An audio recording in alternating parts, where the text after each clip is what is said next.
सिंधुदुर्ग जिल्ह्यातील वाढत्या उष्णतेच्या पार्श्वभूमीवर जिल्हा परिषद प्रशासनाचा महत्त्वपूर्ण निर्णय। सिंधुदुर्ग जिल्ह्यातील वाढत्या उष्णतेच्या पार्श्वभूमीवर अखेर जिल्हा परिषद प्रशासनाने महत्त्वाचा निर्णय घेतला आहे। वाढत्या उष्म्यामुळे आणि एल निनोच्या प्रभावामुळे विद्यार्थ्यांच्या आरोग्यावर होणारा परिणाम लक्षात घेऊन सिंधुदुर्ग जिल्हा परिषद प्रशासनाने महत्त्वाचा निर्णय घेतला।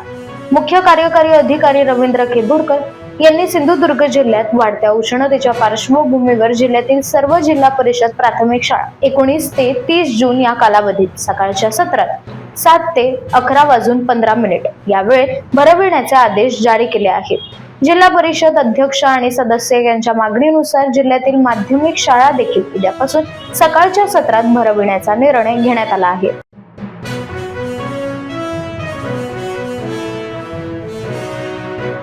सध्या पाहायला गेलं तर जून महिना सुरू आहे आणि जूनचा महिना हा देखील संपत आलेला आहे आणि तरी सुद्धा पावसाची काही चिन्ह नाहीये। त्याचप्रमाणे बाहेर बघितलं तर ऊनही कडक आहे आणि अशातच लहान मुलांच्या ह्या आपल्या ज्या शाळा आहेत, जिल्हा परिषद प्राथमिक ज्या शाळा आहेत, त्याच्यासाठी जिल्हा परिषद सिंधुदुर्ग यांनी एक महत्वाचा निर्णय घेतलेला आहे। त्यांच्या शाळेमध्ये सकाळच्या सत्रात त्यांची शाळा ठेवलेली आहे, तर त्याबद्दल काय सांगाल?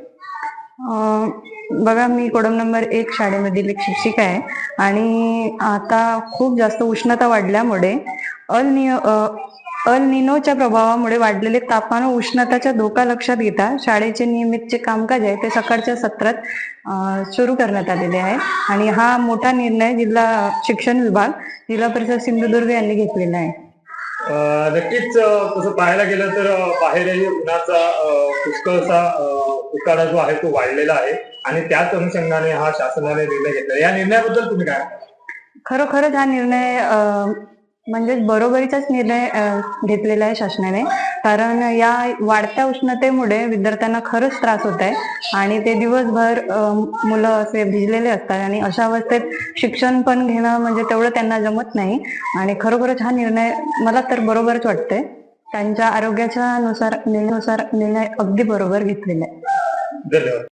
महिना संपून गेलेला आहे, जून महिन्याच्या मध्यांतर देखील होत आलेला आहे, तरी सुद्धा वाढता उन्हाळा आणि या उन्हाळ्यामुळे अतिशय भरपूर लहान थोर मोठ्यांपर्यंत हा कडक उन्हाळा सुरू झाल्याचा भाग निर्माण होतो आहे। पावसाचा अजिबात मागोमाग नाही आणि त्याचमध्ये जिल्हा परिषदेसाठी शासनाने एक महत्वपूर्ण निर्णय घेतलेला आहे। 19 जून ते 30 जून पर्यंत मराठी शाळांमधली जी वेळ आहे ती वेळ सकाळच्या सत्रात ठेवलेली आहे। तर शासनाच्या निर्णयाबद्दल आपण काय सांगाल? खरंच शासनाचा हा योग्य निर्णय आहे, कारण वाढलेलं तापमान आणि उष्माघाताचा धोका हा मुलांच्या आरोग्यावर परिणाम करणारा आहे आणि म्हणून शासनाने जिल्हा परिषद सिंधुदुर्ग यांनी हा जो निर्णय घेतला आहे तो खरोखरच चांगला आहे, कारण इतकी गरमी वाढलेली आहे पाऊस लांबल्यामुळे की मुलांना दुपारनंतर बसणं जरा अशक्यच होत आहे आणि त्यामुळे हा निर्णय खरोखर चांगला आहे।